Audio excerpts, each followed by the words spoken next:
Okay, so we are here at the next main stage activity. We will have a very important session here, the value that higher education can provide. And now I would like to present my colleague from LGN, that he will be with me also for the next sessions. So I have here Roberto Priolo. Say hello, Roberto. Hi, everyone. Good morning, afternoon, evening, night, depending where you are. Hello, Steve. Perfect. So, Steve, we will leave the stage with you and Melissa, and we'll see you at the end of this session. Thank you so Bye-bye. much. Thank you. Fantastic. What a great way for me to end my Friday afternoon. But for many of you, I know that you're just starting your Friday. So I hope you're having an excellent morning. I'm Melissa Hankinson. I'm based at the University of Canberra down in Australia. And it is my absolute delight to welcome Steve Yorkston this evening, wherever you are. Steve is Steve's very important in my life. So Steve is the founder of the Lean in Higher Education Global Community of Practice, which is a community of practice which is incredibly informed and helped to mature the practice that we have, particularly in my university and across the Australia region around lean practicing in higher education. Steve is not just someone who has set up our beautiful community of practice, but he's also contributed to and written a number of books in this space. He contributed a chapter around higher education in the Shingo Research Prize-winning Routledge Companion to Lean Management, and has also been involved in books around global lean in higher education. He's possibly one of the most passionate people that I've ever met in the lean community, and it gives me great pleasure to invite Steve to talk to us all about the value of higher education, the value of lean, and what are those transferable components. Thank you so much, Melissa. Well, I've got a lot to live up to, haven't I, really? Firstly, apologies. A computer error means that my presentation is slightly absent. So it's just my face that you will have for the next half hour. But I will try to be animated and take you on this little journey about the value that higher education provide. About some of the challenges in higher education, about how the concepts of lean apply in a higher education setting, and what that might mean for you and how you can take that away into your industry, into your sector, wherever you are around the world. First, a little bit about higher education. Now, by higher education, we mean, broadly speaking, universities. So organizations which teach students, and we think of students certainly here in the United Kingdom as people who are maybe 18, 19 years of age, but actually universities teach people of every age and stage in every discipline that around the world. And you probably work with universities in sourcing people to work in your industries with the skills that you need to run the businesses that you do. Of course, the other main project that higher education is involved with is with research, developing new ideas, challenging the way things work. And in universities, as you'll be aware, this varies from very practical, applied research. In my home university, we worked to develop a novel use for seaweed, turning it into a material that can be added to the bodies of car plastics in a way which is safe, sustainable, and reduces the carbon cost of producing vehicle bodies. But also solving some of the big challenges that we see around us in terms of research, big questions of physics, culture, arts, and really being part of the wider human project. And the interesting thing is that in doing this, universities act, I guess, as tentpole organizations in their communities and at large. Commercially, here in Scotland, where I am based, for every £1 that goes into the university system, £8 of value is delivered back into the wider Scottish economy, much of that through research projects. But if you think of it in terms of creating meaning or I guess value. If you think about higher education, where you might have a researcher who develops the idea, further researchers who work how to turn that idea into a product. We have services that then spin that out into business, or potentially could train students then to be able to work on that area and then build up entire kind of ways of manufacturing or stuff. The kind of the fast manufacturing and rapid manufacturing units that many of the universities in the UK have been developing, certainly South, would be familiar to many of you. Universities are autonomous bodies. They tend, certainly in the UK and around the world, they tend to decide their own fate outside of the government, which means that they are also non-homogeneous. No two universities are quite the same. They all do things differently and work in very different ways. So it can be a very hard sector to look into. And when I think about universities, one of the challenges that we have is that there isn't necessarily the same platform, the same way that universities deliver their degree or their teaching that transfers to another university.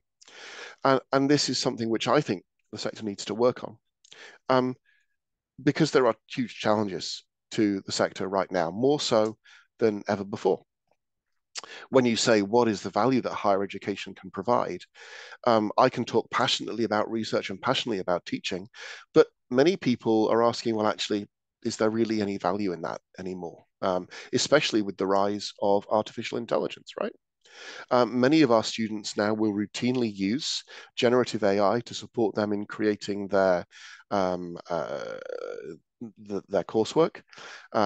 Many of our academics might use AI to help them create their material. Many of our administrators might use AI to help make their submissions quicker. So does this mean that a student submits an essay that's been written by an artificial intelligence to a question that was generated by an artificial intelligence, and then the letter which disciplines them for breaking the rules is also written by an artificial intelligence? There feels to be very little value if that is what higher education is coming to nowadays.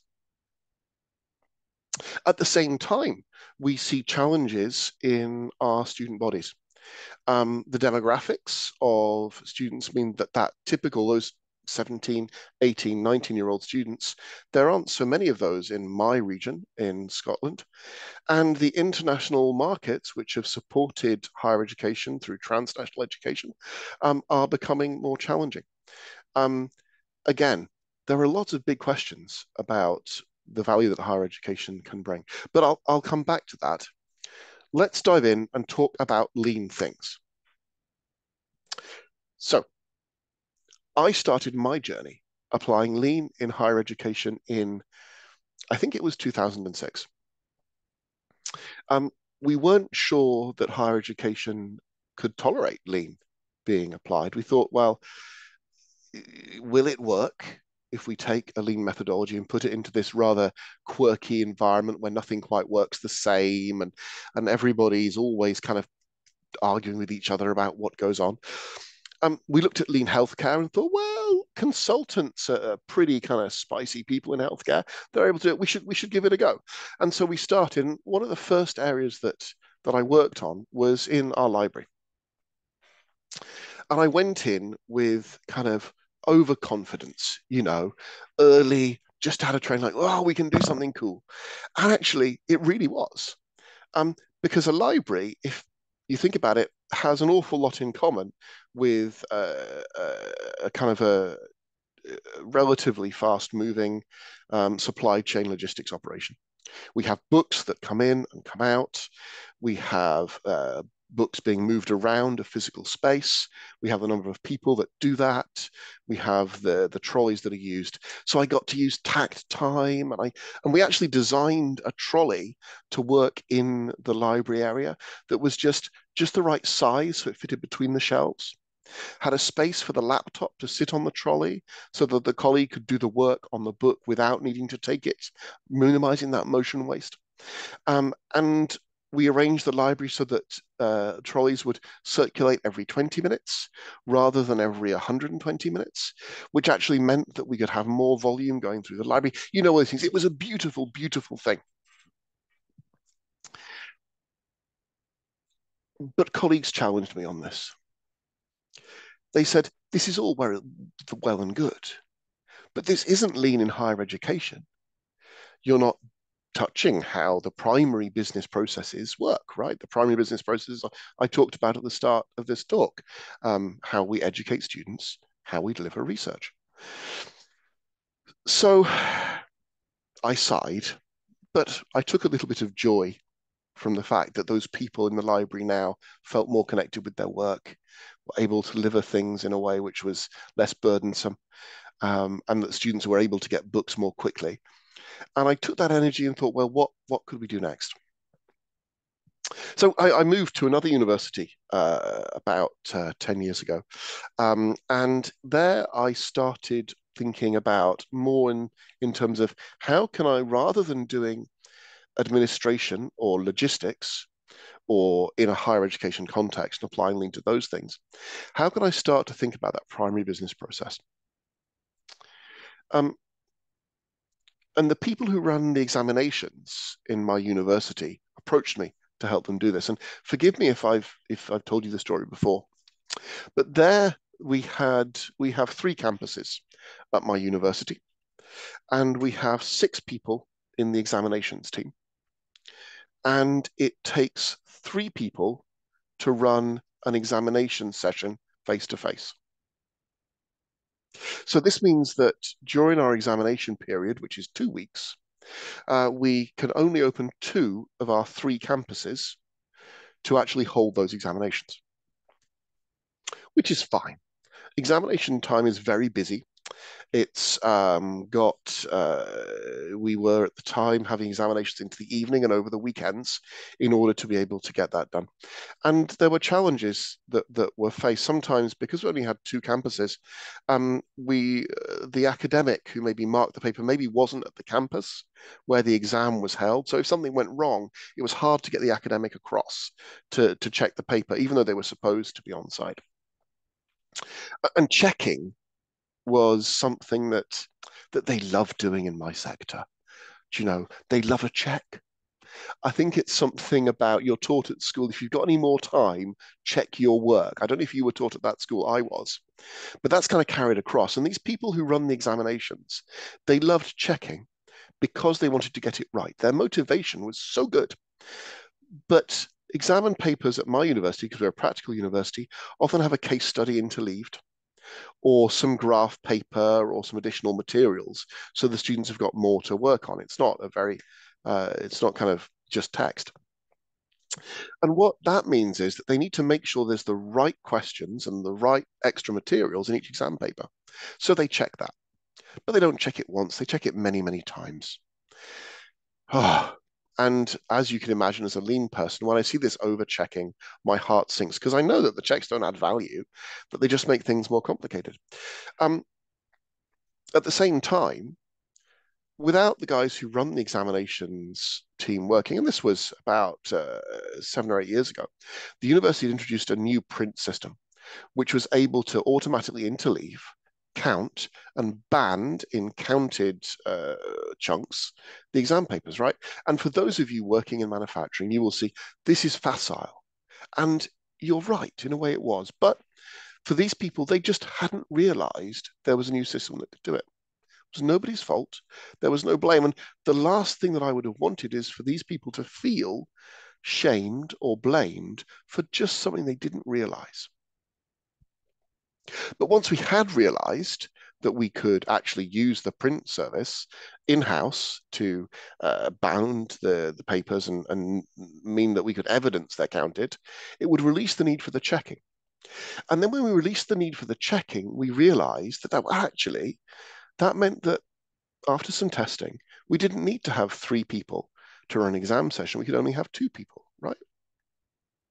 And you've already done the maths in your head. You know that this means that now we can open 3 exam centres across each of our 3 campuses here in Edinburgh, which means that we get 1/3 more space to do examining, which means that we no longer need to have exams on evenings or on Saturday mornings or the weekend in the completely, which of course everyone is very relieved about. And it also means that if there is a problem with the examination, we can host the examination on the campus where the academic works, which means if there is a defect, we can fix the defect more quickly. And of course, I made sure they did that root cause analysis too. The effect was transformational across all of the students and all of the staff in my university. I couldn't be better. These examples don't come along often. Enjoy them when they do. But a pandemic happens.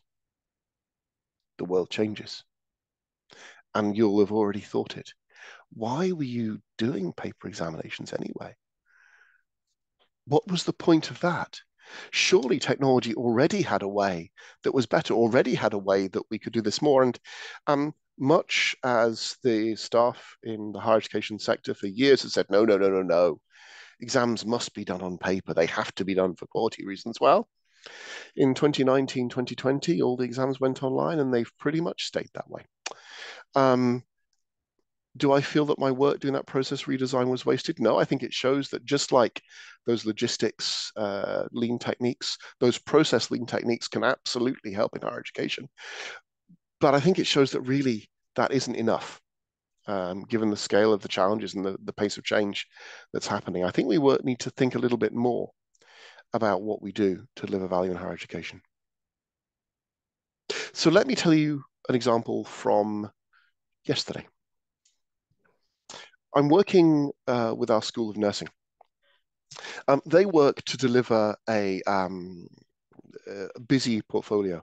You can imagine how important nurses are in the world right now and how the journey that department's been on over the past 5 years, up and down. It's been incredibly challenging times. And there's been a huge change in the line managers there. And understanding how to do the job of leadership in higher education is challenging, especially when these people come from a health sector, they move into higher education, they're kind of in both camps. There's lots of students, they have to manage their research. There's a lot to think about if you're an academic, as I imagine there is in any industry, which led me to think back to some of my early experiences walking around those factory floors and remembering the ILUO matrix. You know, that visual display where we map the skills of the team and can talk about who does what and ensure that everything can be covered. And so I was working with the leaders in nursing to put together a task matrix, sort of like a RACI matrix.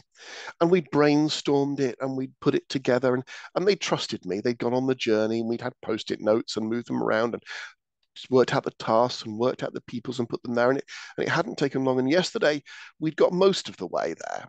But the meeting was coming to an end, and and I was like, well, I probably have to go. And the chap who was the head of department said, would you mind staying and just finishing this, just so we can see how it works? And I was like, okay, let's do that. And then I built the matrix, and they got it. And you could see them go, now I know how this works. Now I can see how I will be able to map those roles and responsibilities and see who does what.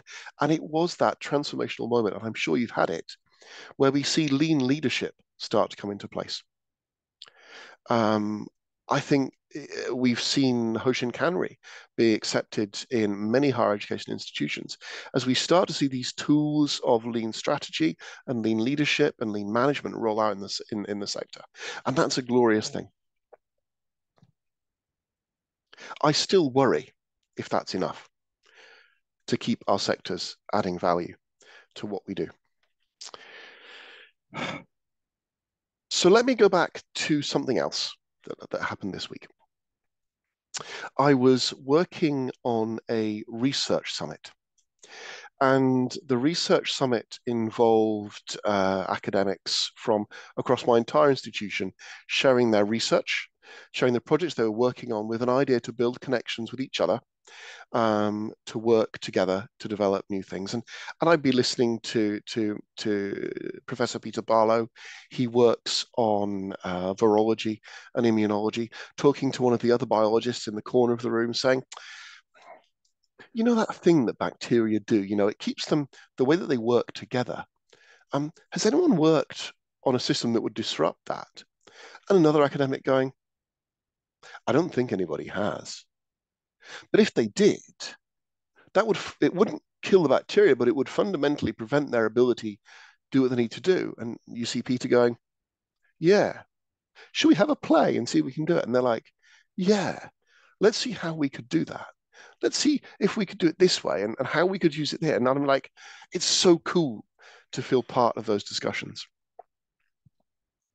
But where these discussions really make a difference is where they lean outside of that university, back into the real world. One of my favorite academics, Karen, she works in ecology and she works in marine ecology. And I'm going to tell you a story about herring. You weren't expecting that, were you? But this is a story about the noises that herring make. And the way that herring communicate over long distances. This was the winner of an Ig Nobel Prize, that prize for ridiculous science, not by Karen, by another academic. Herring go to the surface of the water, they intake air into their swim bladders. They go down under the water and they expel that air through their rear ends at high frequencies. They call it the fast resonance transaction or something, the academics do. So essentially, herring communicate by farting. Why am I telling you this story? Well, here's the interesting thing. So what Karen does is she says, well, actually, I can get a sensor that records the frequency of the noise that the herring makes. And from the intensity of the frequency, I can estimate the volume of herring and their location. She's now working with the Scottish Government to create a map which understands the migration patterns and density of herring around Scotland's coasts. That then means that she's able to work with fishing and with aquaculture to ensure that we have sustainable fishing whilst also supporting sustainable marine environments. And you see how that value that Karen, that academic based out of my university, can bring when she works in connection with other people. Now, here's the thing. Is Karen using a lean tool when she does this? Well, actually, I think maybe she is. Because the research project is fundamentally about continuous improvement, about improving and about doing things better and differently. And actually, when I think about all the lean tools that I've talked to you and how they apply in higher education, I think the purpose of the tool is not to use the tool itself, but to build that relationship with your work in a different way, to challenge things, and to try new things, but to do so in a way where you learn and apply and continue that continuous improvement piece. And what I really want you to remember is that the importance of respect for people is key. Certainly in higher education, I've learned that we really need to know the people in the institution, to work with them and know their passions, especially where we're dealing with those autonomous, complicated organizations that universities are, and I'm sure you work with them and will know that they're complicated too. Knowing that context is important too. But I kind of want to come back to where we started. What is the value that higher education can provide? So really, I think my point is that value is the same as for all of us. That value is where we think outside of our industry and work with our communities and our partners to solve problems and to work together and to think bigger. And at the start of this, we said, well, let's think about a practical tool. What's a practical takeaway for this? Well, in the context that the tool isn't the answer, but something that might help us towards that, I'm going to propose a new tool. Well, actually, it's a very old tool. It's based on improv, right? And rather than the 5 whys, I challenge you to use the 5 hows. How could we take this idea a little bit further? How could we use it elsewhere? How could we be more creative? How could we be more unexpected? How could we do something new? How can we do something amazing? How can we take that little noise that herring do and turn it into a way of supporting agriculture for a nation? And work with your universities. Reach out to them. Reach out to those colleagues, and together, I hope we can continue to enhance the value that higher education can provide for you, for your business, for our students, and for the wider human project. Thank you. Melissa. Thank you so much, Steve. I think we have all learned a lot more about herring than we had anticipated when we logged in for this webinar today. I love your reflections on that alignment between the discovery component of research and that pursuit of continuous improvement. I don't think we've really explored that link or that alignment as far as we possibly could in higher education. I think that's a real opportunity for us as a sector. And there's probably some really quite neat parallels with lean healthcare and the application of learning medical research alongside to the operational lean functions. I've been keeping an eye on the chat. We haven't had any questions come through. So is there anything further that you would like to tell us either about herring or about trolleys in the library, or about how we work with our people when they are quite autonomous and very focused on, in your case, herring and how they communicate? I think what I'd say is that you're right. But if we think about the emergence of the PDCA cycle, it comes out of Enlightenment thinking, which also, in a separate path, has developed into the academic challenge and research processes. And that actually helps me when talking to academics, is to reflect that actually people already do a PDCA. They already reflect on action in pretty much every academic field, and pretty much every field that's mature is based on that process of cycles. And universities are pretty old organizations, right? Some of universities have been around for hundreds and hundreds of years. And I think behind that success is a rigorous application of the PDCA cycle. But where universities differ, and I think you touched on it, is that in many organizations you would have that, and apologies for you in the Southern Hemisphere, North Star, that everyone aligns to achieve, right? Whereas higher education, because our job is to develop new knowledge and to challenge, it might be that we have two people working academically, trying to prove each other wrong passionately, and that would be a sign of organizational health. So this speaks to standardization. And this is one of the challenges that I have when talking with lean people about universities. Well, but how does standardization work in that context? And the answer is, well, it works in the right contexts. So yes, we may want to challenge everything and not have a completely standard process, but in many things, that research process is the same. And to get those challenging people on board, the first thing I would say is listen to them. Ask open questions, let them share their stories, and then people will normally tell you about how they apply continuous improvement. And then you can link that into the broader project. So I know that time is up, but so that would be my thought for bringing people on in that challenging area. And I think it works in every second. Christopher's flown in.